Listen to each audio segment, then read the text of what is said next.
Hi, I'm Shelley. I'm Timorah. And we're here to show you how to video marketing. All right, so we're going to get started today. Oh, and there is a crowd here. Hello, crowd. Hello. All right.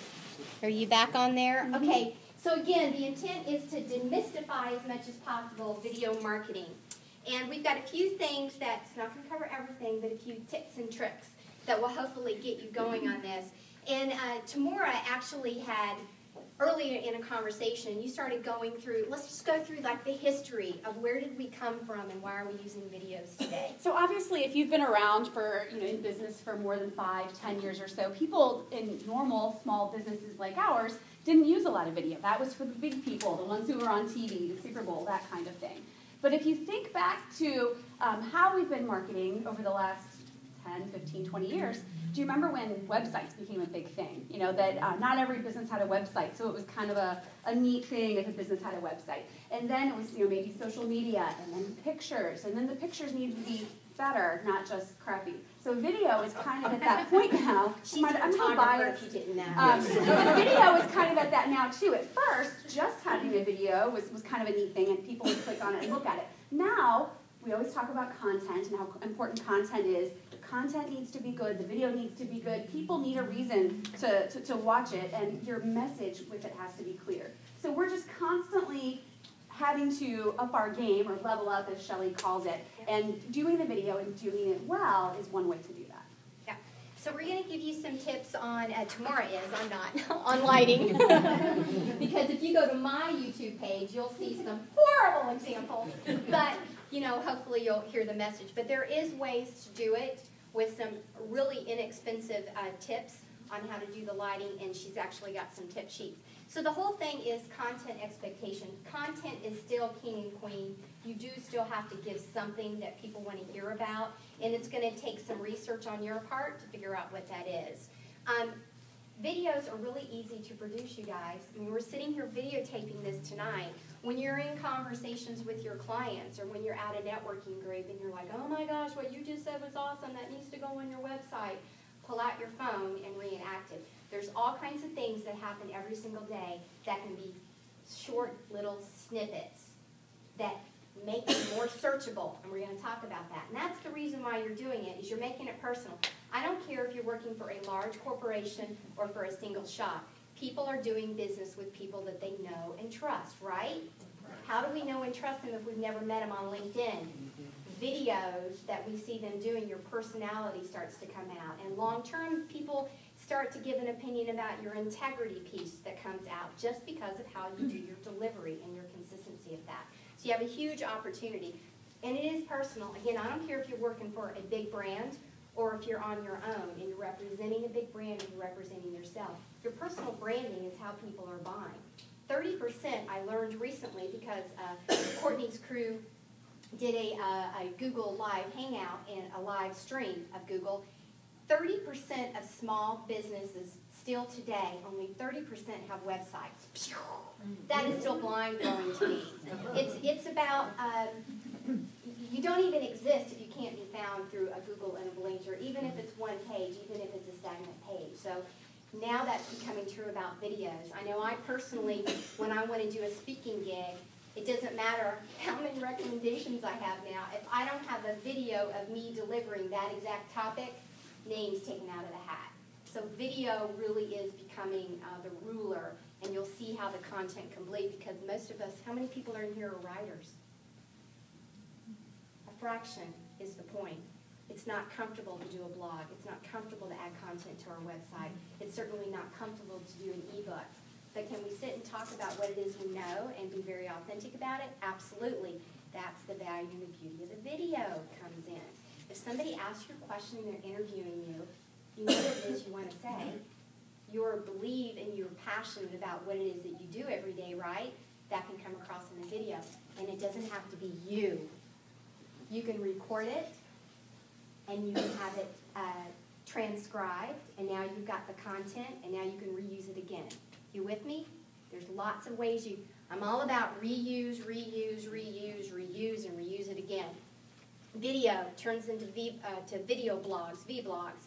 translate it to your raw, meaning, get it scribed down and have it written content, and you can still have the link in the picture. Then you can post it on Facebook and LinkedIn and your websites, and you've got that information to share on emails by doing it once.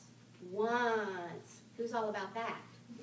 Amen. Because who's got time to sit and do videos and write blogs all day, unless that's your job. If that's your job, well, then I hope you have all day. Shelley, do you have a slide that gives ideas on what types of things they can videotape? Yes. Okay. I don't have a slide, but we're going to talk about it, and we can pull up. So, Timorah, I'm going to hand it back over to you, and make sure you're in the video where you talk about it. Okay, so let's pass these out. These are just for you guys to keep and take with you so that you've got them. Just little things to remember that will help improve the quality of the video that you use. Lighting is, of course, the most important.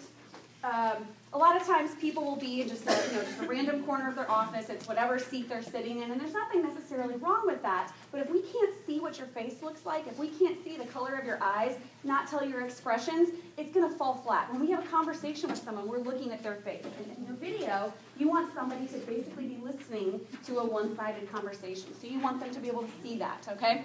So generally, the easiest thing to do is just to have a large window. It's got to be pointing to your face, though, okay? If you don't have a good window, or if you don't have something that you think provides a good enough thing, this is actually a super cheap light. It comes in a set of 3. I think they're less than $200 on Amazon. Very easy to set up. If you plan on doing several of these videos, maybe several shorter ones, it's my personal opinion that it's important to have it consistent. So if you've got, really good light one day, and then the next time it's kind of crappy or something like that, you're going to be sending an inconsistent message. It's very, subtle, subconscious, but to be a professional, we want to have a consistent message, just like we do with our branding, our logo, that kind of thing. It's a very consistent message we're putting out there every time.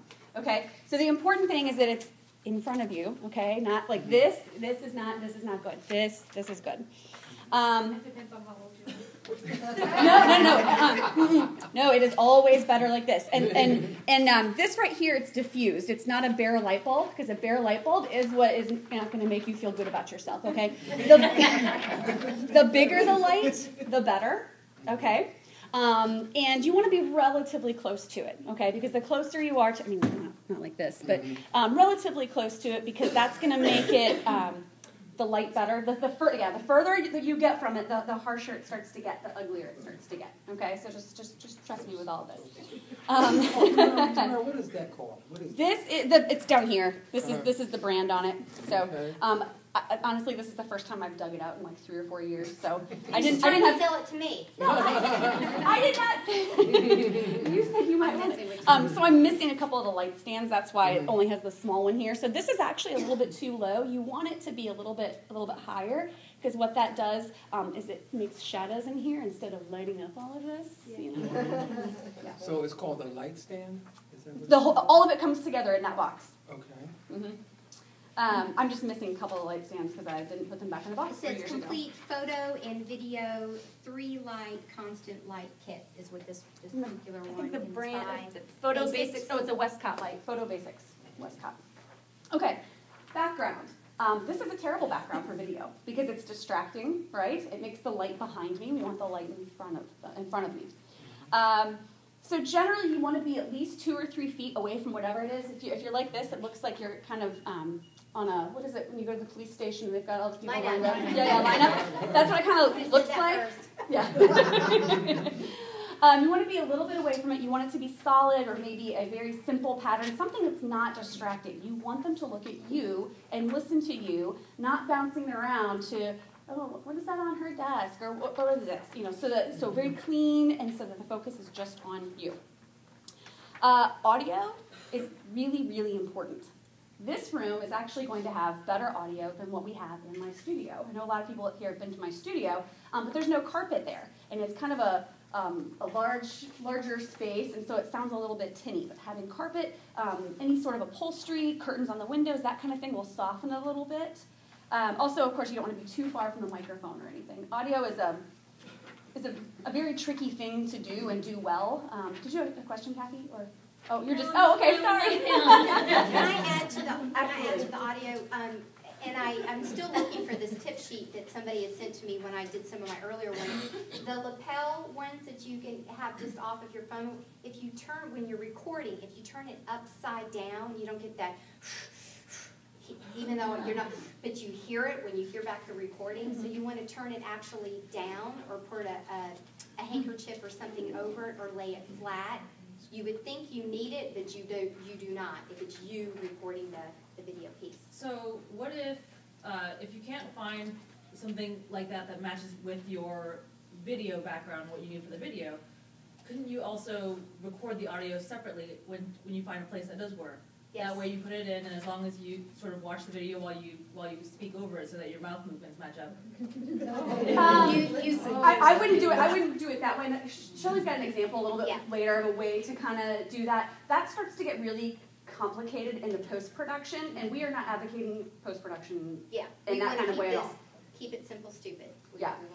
So technically there are ways to do that, but unless you have like Adobe Premiere or Final Cut Pro or any of that kind of stuff, which I don't even own because I don't want to deal with it. Here's an example, just to stop you for a second.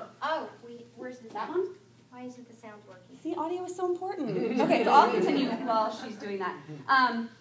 Beware of any ambient noise at all, and then that goes on to the next step of test. Kind of go through it a little bit, try not to do like your most perfect version of what you're doing, but test it so that when you play it back, and if you're like, oh, the neighbor's dog is barking, or something like that, because all of those things, again, are distracting from your message and make you look a little bit less professional than what you really are. Did you find it, or do you want me to keep going? Both of the audio things are all the way up, so I have no idea what the problem is. It's not easy to screen. Are the speakers on? No, that's what I'm saying. This is completely on. Somebody said they saw what the problem was. See, this is all the way up, and this is all the way up. Is the sound coming out of your computer, or is it coming out of something I have? Yeah. Okay, so while they're doing that, I'll move on to camera. Obviously, there's lots of different cameras that you can use. The things that she and I, not that one, but the one of me and then another one of Shelley we just did with a smartphone. And we did it intentionally that way to show that depending on the application, it's really fine to use that. Okay, you don't have to have a big, huge camera for many circumstances. Okay, horizontal landscape, not like this generally. Okay, that's the way we're used to seeing video. It's the way our TVs are. It's the way movie theaters are. So just keep that in mind. When you have the camera, right now this one is too low because the thing that you can see the most on me is right here. So I'm very excited about this video and how that's going to look. So the light's too low, the camera's too low. This is like the least flattering video of me ever. So you want to have it at eye level or slightly higher, just like not too much. We're not taking selfies, but you want to have it just a little bit higher. And make sure it's on Timorah, what is one of the questions that you're asked repeatedly by clients when you're getting ready to do a photo shoot? Most people ask what to wear. They're not 100% confident in what will photograph well and will make them look their best. So if you're talking about somebody who's getting a headshot, I often make sure that they are wearing something that's appropriate for their industry. So for some people that's going to be a suit, for some people that's not. They want to wear colors that are flattering to them. Generally not too much white because it looks very bright and doesn't always photograph well in a business type setting. And to make sure that the patterns are very simple and maybe that they have some simple accessories, but nothing too glaring or outlandish that might distract from their wonderful business. Thank you so much. And how do we get in contact with you if we have other questions? The best place is probably through my website, timorahbeales.com. She did not warn me that we were going to do that, by the way. She's like, let's just do a quick video, for example. But you notice that I was breaking my own rules because I didn't know I was going to be on camera, and I had bold stripes on my shirt. And there was a picture in the background that I was trying to... It was kind of distracting. I've got a chair rail there in the studio. I mean, all these things are kind of like, it was definitely done on the fly. And, but a couple of points other than that is when you talk about content and quick and easy, most of you, if not all of you on your websites, have an FAQ tab. So all of you know what to clients, prospects, strategic partners ask you all the time, or the most frequent. All of you know that. So you need content, sit for a minute in front of a notepad and write down what are the most commonly asked questions. You don't have to have somebody ask and act like they're interviewing, but you can act like you're being interviewed. And by the way, it's easy to edit these and actually have the question